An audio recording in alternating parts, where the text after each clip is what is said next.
Welcome to today's Table Talks. My name is Scott Kappelman, and I'm joined by my co-hosts Clark McGehee and Tyce Lawbinger. Guys, we've had lunch.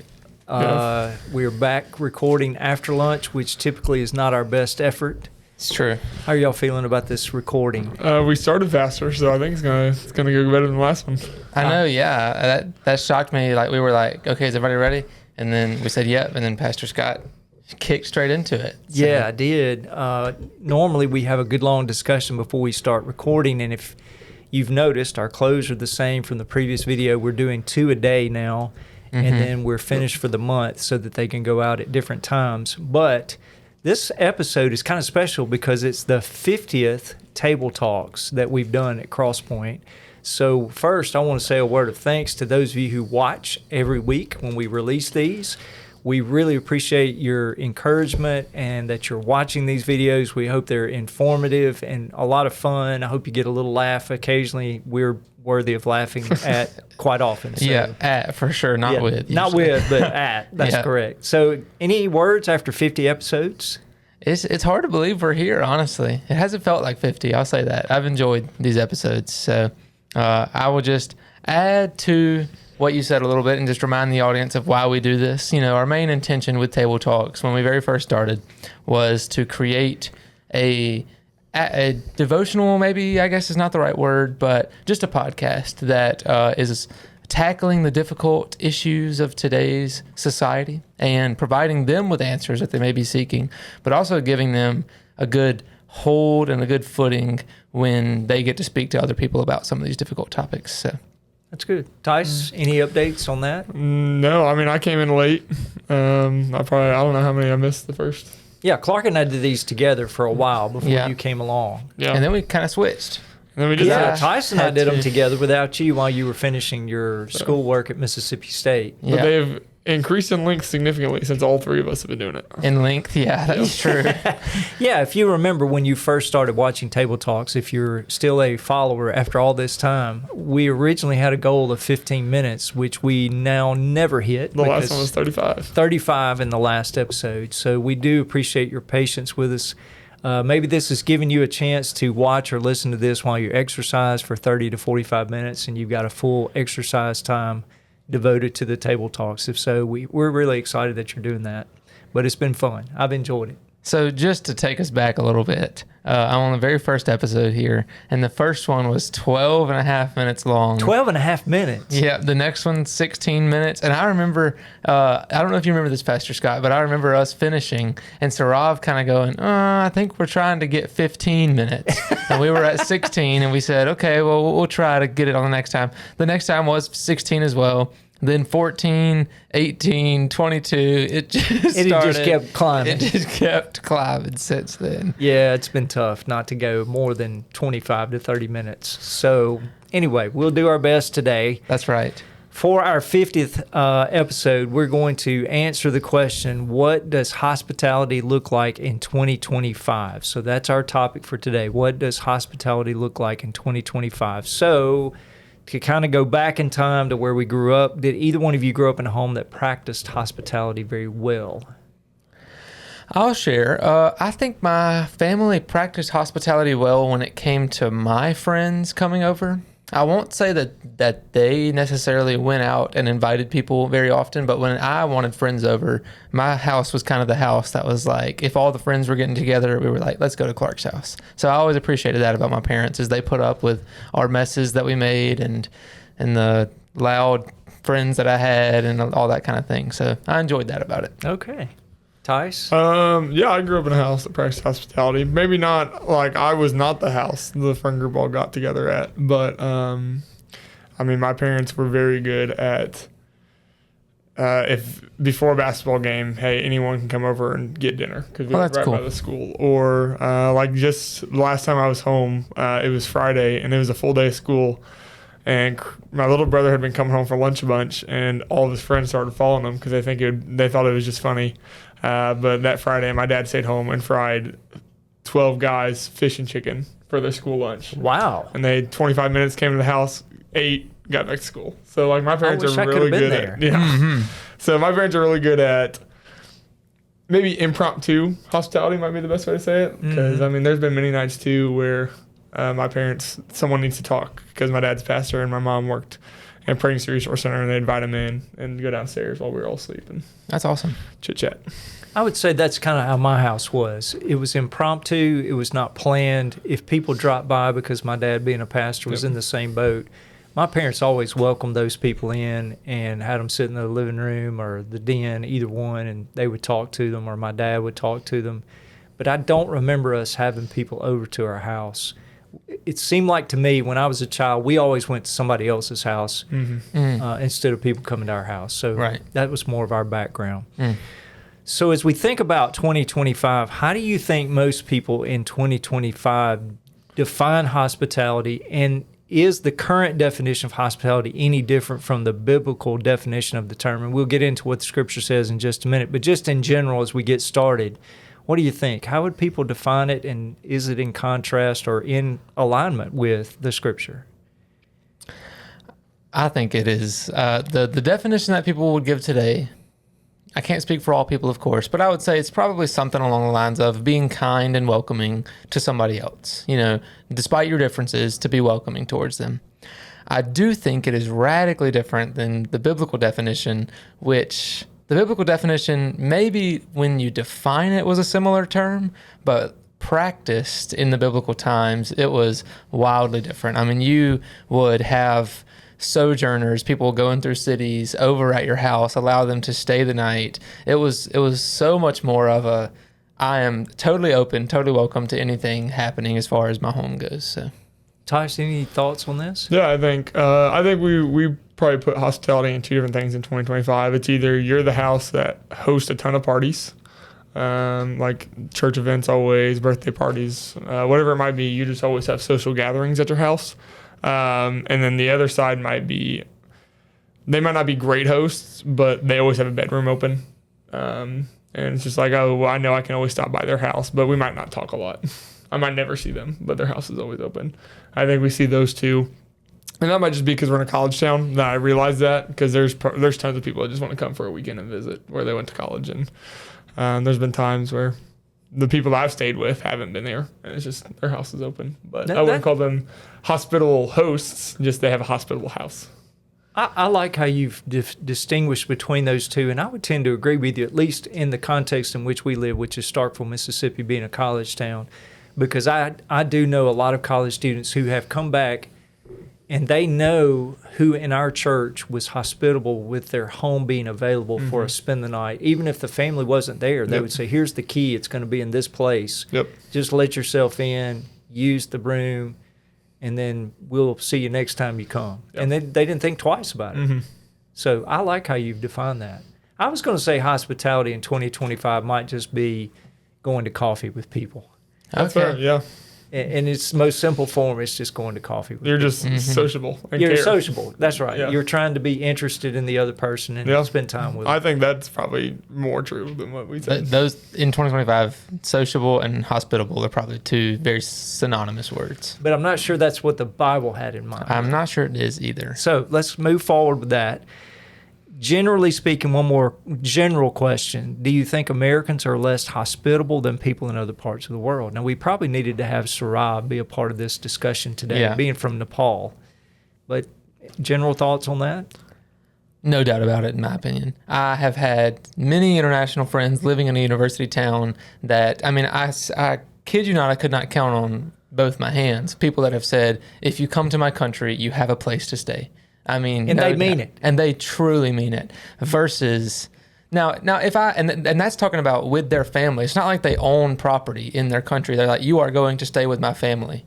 For me, I'm not sure I'd feel so confident inviting someone else that maybe be from a different religion, different background, to say, hey, with my family, like, you have a place to stay, no doubt about it. I just don't know if I'd be so confident to say that. That's good. Yeah, I would say it depends on the country. I think Americans can be somewhat hospitable, but it also probably depends on your religion. I think that has a lot to do with it. Like, there's probably some very, like, you might find some more hospitable Christians in America than you might non-Christians. But I do think, I mean, we have families that goes to Europe a lot, and then they talk about very unhospitable. Like, we'll see you in social gatherings, but like my house is my house. But it's also like my flat has 1 bedroom and we can't host you. So I don't know. Yeah. But I think when we think of other countries being hospitable, it's more of the, I don't know. Well, I'm basing this off of Sarav's most recent trip back to Nepal. He had not been for a number of years, and I'm speaking for him, so he may can nod yes or no that I'm getting this correct. But he brought Caitlin, his wife, who he had never introduced physically to his parents. I mean, they'd seen her by video, but when she went with Sarav to Nepal, his mother literally changed the bathroom to make it more American so that Caitlin would feel at home while she stayed in their home. Are you serious? And I've never heard that he's before. nodding his head, yes. But Yeah. I thought that was an incredible demonstration of hospitality, that you wanted that person to feel so comfortable in your home, you would redesign your bathroom Oh, that's to make it incredible. more American, just so that the stay would be very comfortable. Yeah, that's hospitality. awesome. Mm-hmm. Yeah. I've been thinking about it sitting here. I think first world countries struggle with hospitality. Okay, that's a good way to I describe think, it. I think great second and third, addition. they thrive in hospitality, but That's So, really good. there's- First world, we're too individual. yeah, and so that's why I said there could be some Americans who are more hospitable than others, and then there's other countries where it's worse. But I think it's just first world countries struggle with it. Interesting. I actually think you're dead on that. That's a really good insight. Okay, let's talk about biblical hospitality, because we've talked about the concept in general, but we've got some really good passages. Would like one of you like to dive in first and share a passage and why that was significant to you?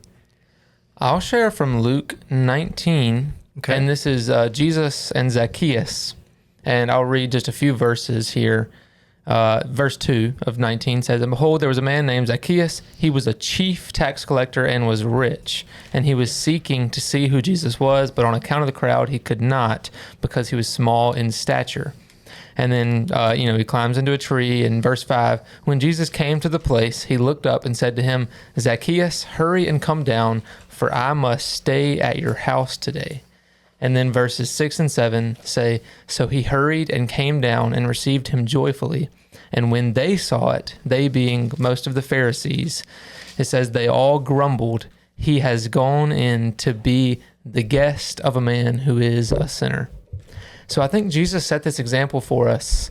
And really, I think that just in our society today, we don't give enough credit to how serious this was. Not only did he have Matthew as a follower who was a tax collector, but like tax collectors were despised by the Jewish people. And yet Jesus set such an example to go and to have meals with him, and his own reputation hurt because of it. Like verse 7 says, they all grumbled, "He has gone in to be the guest of a man who is a sinner."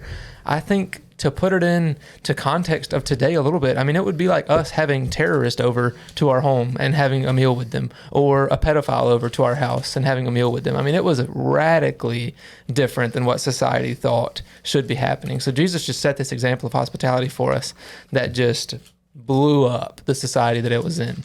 And even like that on what I just said makes us uncomfortable, right? It's like, yeah, that is pretty tough. That's hard. So I wanted to share that from Luke 19. That's good. I want to come back and address something related to what you just talked about later. Yeah. It's not in our notes, but I think it might be an interesting quick comment that we can make. Tyce, That you got a sounds great. verse or two? Yeah, I've got two. I've got Job 31 and then verse 31, 32. This is Job's final appeal before Elihu talks and then God takes over.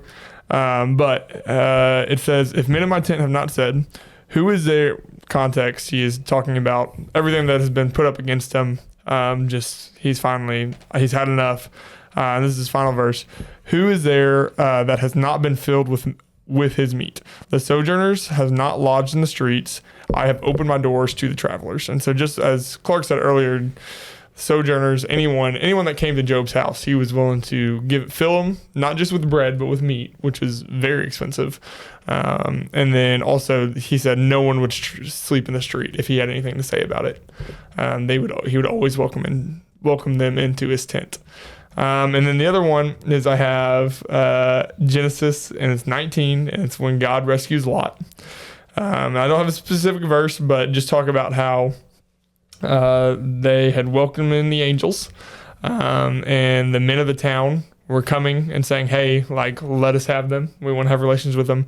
And Lot was so hospitable to his guests that he was willing to give his daughters up so that way they could stay safe. And that was just the hospitality of the time. And it's the honor and shame culture of you would rather keep shame within your family than shame someone else and giving them up. Like you are now not only just welcoming them into your house, but they are now under your protection, and you are to do everything at all costs to keep them that way.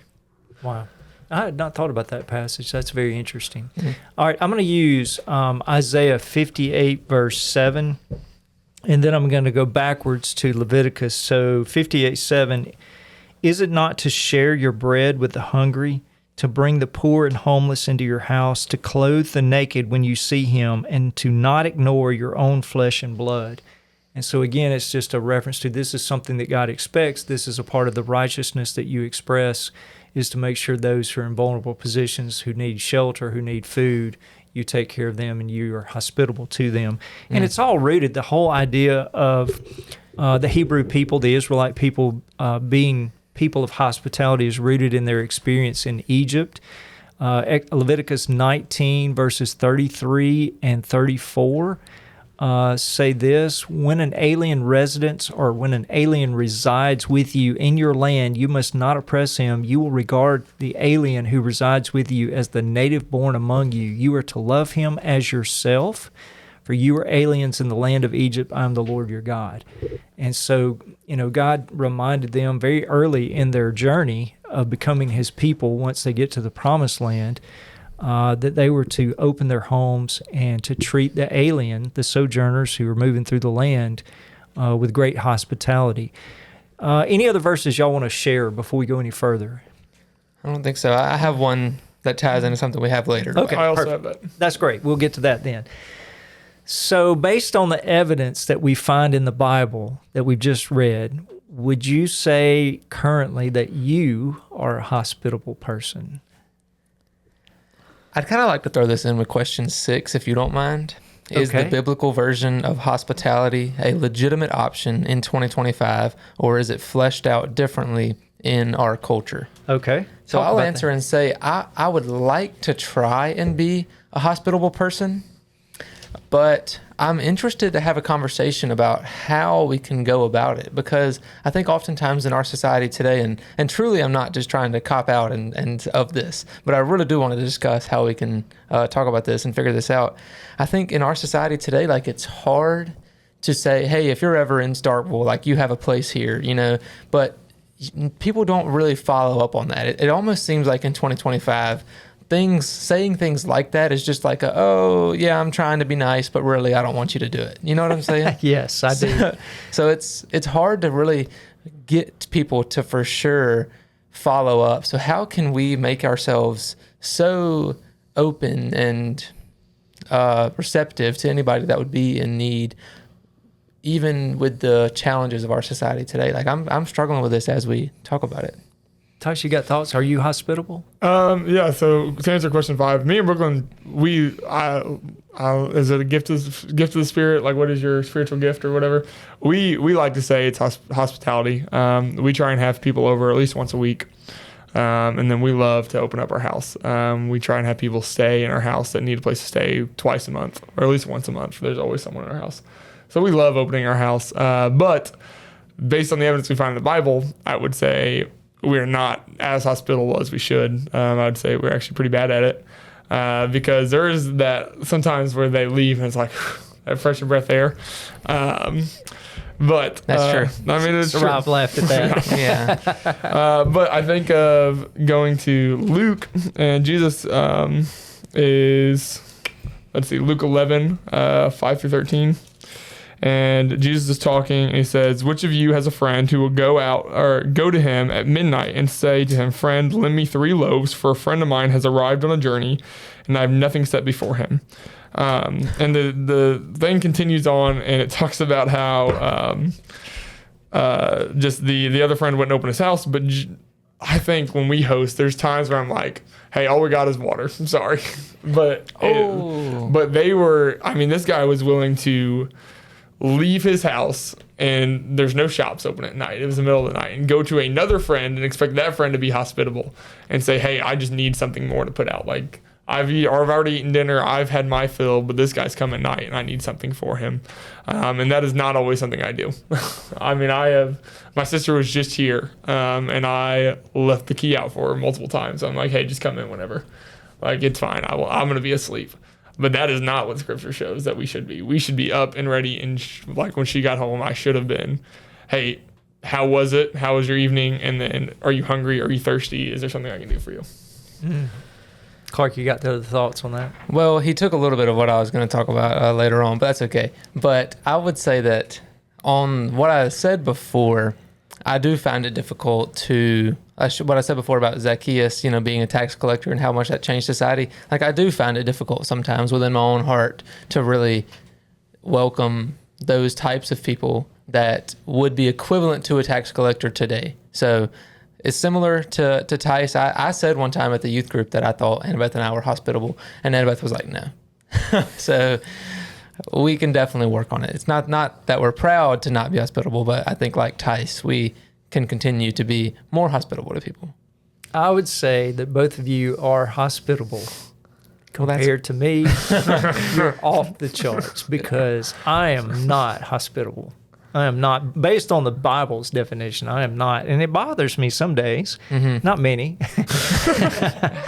1 Timothy chapter 3, verse 2, in the description of the overseer, an overseer therefore must be above reproach, the husband of one wife, self-controlled, sensible, respectable, hospitable, able to teach. Then verse 3, not an excessive drinker, not a bully, but gentle, not quarrelsome, not greedy. He must manage his own household competently and have his children under control with all dignity. So of those things in the list, hospitality has always bothered me because I am not hospitable. I'm just not. I don't enjoy having people to come to my house. When I get home, I want to close the door, lock it, put the shades down, maybe hide my car in the back if I could. Because I do not want to fool with anybody else. But I'm an introvert, and so my job drains everything out of me every day of the week. And so when I get home, I don't want to see anybody, and I am not hospitable at all. It doesn't have any appeal. I don't even want to change. I'm that rebellious about it. So that's unfortunate. It's a sin issue, I'm sure. Sanctification's a good thing. Yeah.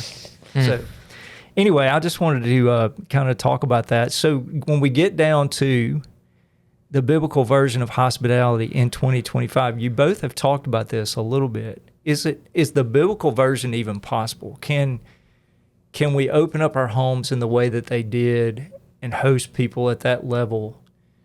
Because it seems to be what you've both described, that it could be more than one night. It could be investing, like rearranging your whole life to make sure their needs are met. And in the society in which we live in the United States, is this even possible? Is it even safe? Like, would you put your children and your wife at risk to bring somebody that you don't really know, that you just met on the streets down here in Starkville, who looked homeless? Would you bring them into your home and feel comfortable with that? And then, again, there's another side to this. Is this only really directed in the New Testament toward believers, showing hospitality to other believers? Or is it everybody? I think there's a question there. That is a question. Yeah. I would say, based off of Genesis and what I read about Lot, I would not be willing to do that. And that might be something I need to work on. But giving up, like you talked about safety, Lot was willing to let his daughters get raped to not have his guests be thrown out of his house. Like, see, there's no way I would do that. No, I mean, no way. I'm not sure that we see. I think that was probably painted in a negative light in Genesis that he did that. And So, but still on that same note, like the question of safety does come into. I have asked myself before. Sometimes if I'm trying to find the right way to say this. I have occasionally like picked up somebody who is homeless or something and said, "Hey, do you need a ride to go to a store or anything like that?"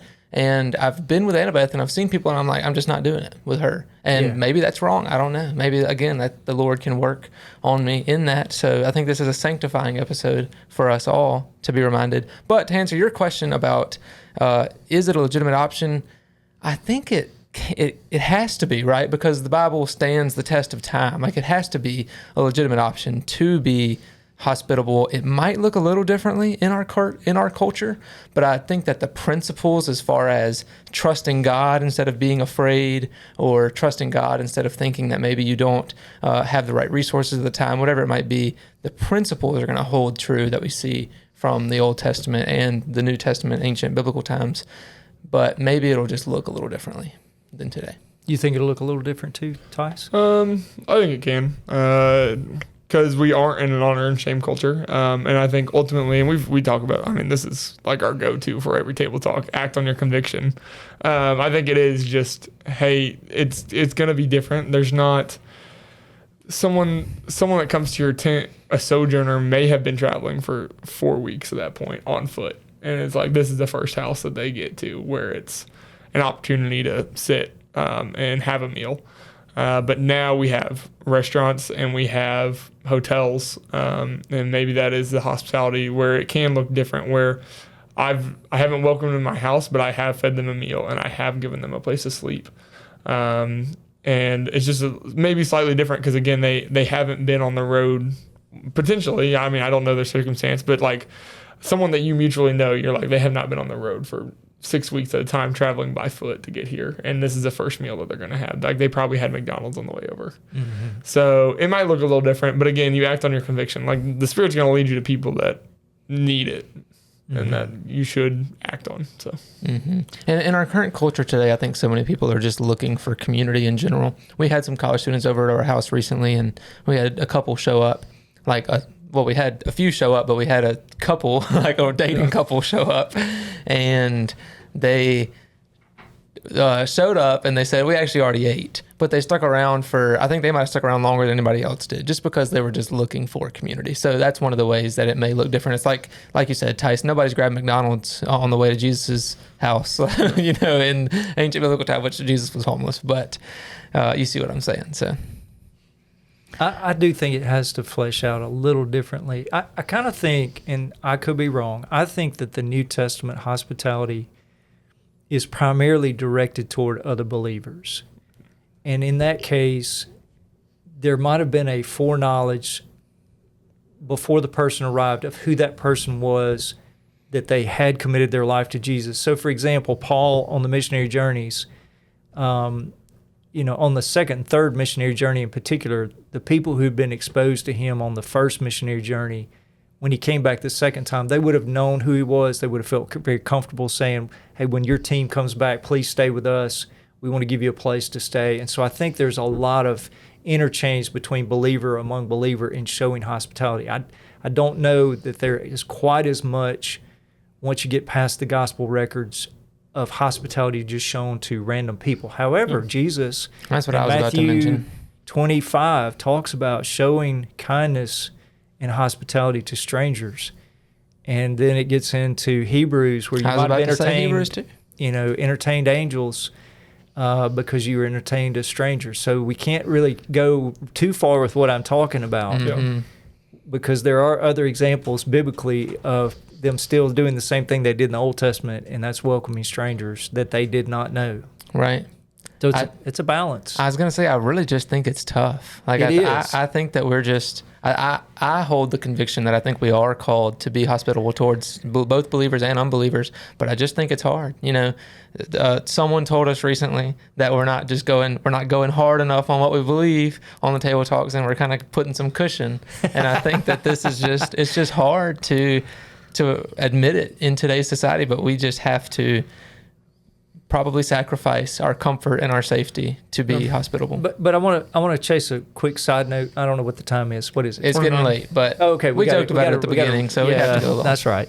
I think we need to also balance this idea of inviting people into our homes, having meals with them, with also just making people feel welcome when they first come into our church community. And I think there is a tendency we can get so comfortable with the people we run with regularly, even in church circles, that a new person visits a church or someone comes for 2 or 3 weeks and nobody really talks to them or makes them feel like they're a part of the church experience, the church family, because we've already kind of paired off in our groups.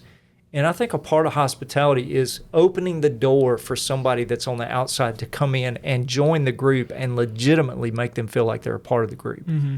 So it is more, it's a broader thing than just inviting somebody to your house to spend the night. It's broader than just taking them to a meal. It's also creating an avenue for them to become a part of your church family, to be a part of your church group. That's a good point. I think that's important. Okay. Benefits of hospitality. I wrote down 3. Y'all may have more or different ones. Any thoughts on this? What are the benefits if we follow the biblical admonition?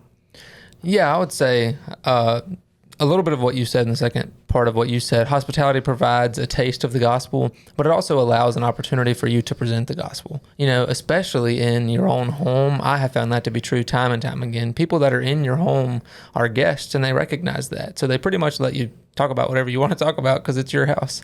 So if you get the chance to allow somebody into your home, then you have so much greater of an opportunity. I mean, we even had a little bit of this discussion before the podcast. Like, once they've entered your atmosphere, it's your grounds to say what you want. So you can really get an opportunity to share the gospel then. Yeah, I think that's probably true. And you opened up your house to a guy you befriended from an international background who was a student here. Yeah. And he has had nothing but public posts that compliment you and your wife for the way you handled his hospitality. And I really do think it's purely just hospitality that has Yeah. done that. So, Yeah. I would say not only does it open the door to build relationships, like when we have our large college groups over to our house, it does build relationships, but those individual, I would say it strengthens relationships. And I like just, that. that's true. I mean, we've talked about it. I've talked about it. Just the sharing a meal with people. I mean, that's what Jesus did, and that's just how you build a relationship with someone. Is just over a meal. Just the door opens to talk about people's lives. That's why you go to first dates. That's why you do most dates over a meal. Is just because something about sitting around a table and eating, especially when it's your table and you've opened it up, or if it's not your table but you're paying.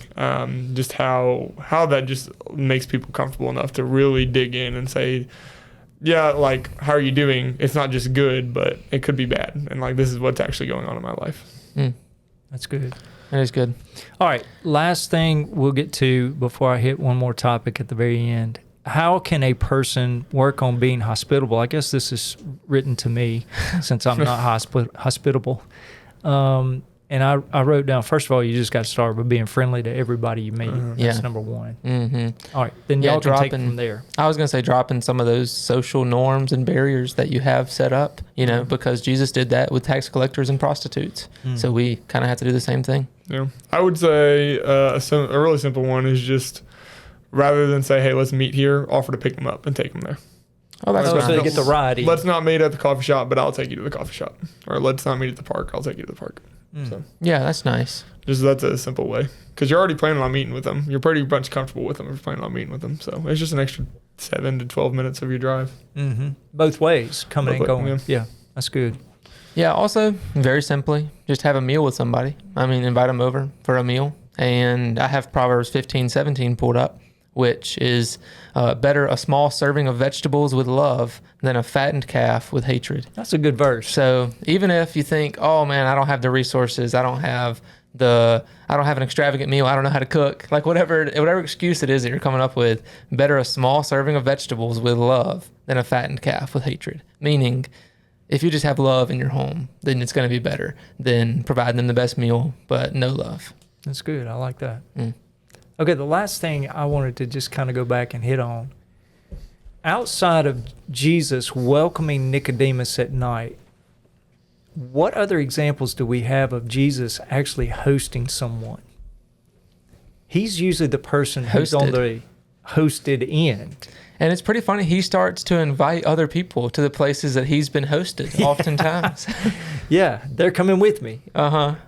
But it's just an interesting thought about hospitality is he really didn't practice it necessarily in the same way that we're reading because he was the person who was always hosted. Yeah. I mean, you could talk about the feeding of the 4,000 and 5,000. I mean, he provided a meal for everyone. Okay. I think for Jesus' sake, and I don't know. I'm trying not to speak on Jesus' behalf right now, but he just didn't have a home, right? So he didn't have somewhere. That was my whole point to host. get to is he Right. really didn't have a place, and people were constantly welcoming him. I think that's why the women who are mentioned in Luke's gospel are so prominent. They provided maybe some of the places where he would hang out with his disciples because he didn't have one. Yeah, that's pretty cool. But he is going to prepare a home for all of us. There you go. As Come hospitable as he on. can be. What a way to end. That's a great way to end. He's So- going to prepare a home for us, and he's going to be hospitable for those of us who have faith in his Son. That's a in preacher the Son kid of answer Jesus right there. Christ. That's good. Okay. All right. Well, this has been a subject that we don't have resolved. At least I don't have resolved. It's one of the deepest problems that I still struggle with is being hospitable. But we hope the content has given you some things to think about. Maybe share this with some people that you know who are really good at hospitality, and then others maybe that aren't as good at hospitality. And just have a good discussion among your Bible study friends or friend group. And we hope it'll be an encouragement to you. Give us good ratings and reviews. Share it with other people. Please come back. We'll start episode 51 next, and we'd love to have you for the next 50 episodes. So thank you for following us, and we hope you have a great day.